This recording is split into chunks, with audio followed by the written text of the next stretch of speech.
الرحیم۔ تعریف اس خدا کی جس نے اسلام کو صراط مستقیم بنا کر ہماری بخشش کا ذریعہ بنایا، علوم کے چشموں سے تشنگان علم و معرفت کو سیراب کیا اور دین کو پائیدار مستحکم بنایا تاکہ کوئی اس پر غالب نہ آئے اور نہ ہی اس دین پر حملہ کر سکے۔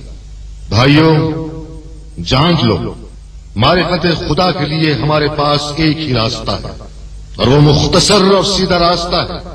جو بھی اس راہ پر گامزن رہا منزل تک پہنچا اور کامیاب رہا، جس نے بھی اس راہ سے روگردانی کی وہ گمراہ ہوا، عاقبت میں ندامت اور پشیمانی کے سوا اس کے ہاتھ کچھ نہ آئے گا۔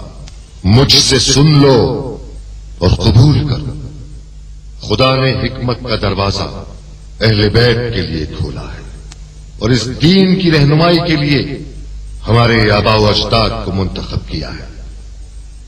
بس خدا سے پناہ مانگو اور خدا جل جلالہ سے غافل نہ ہو۔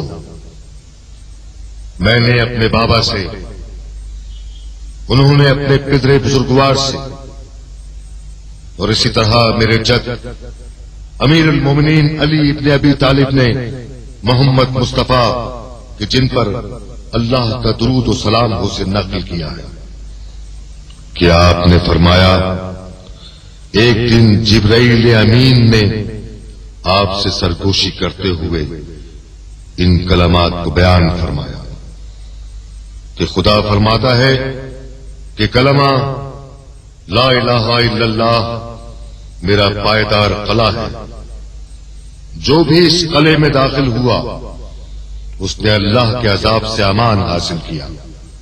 لیکن بھائیوں، اس قلعے میں داخل ہونے کے لیے کچھ شرائط ہیں۔ قبول ولایت ائمہ ان شرائط میں سے ہے۔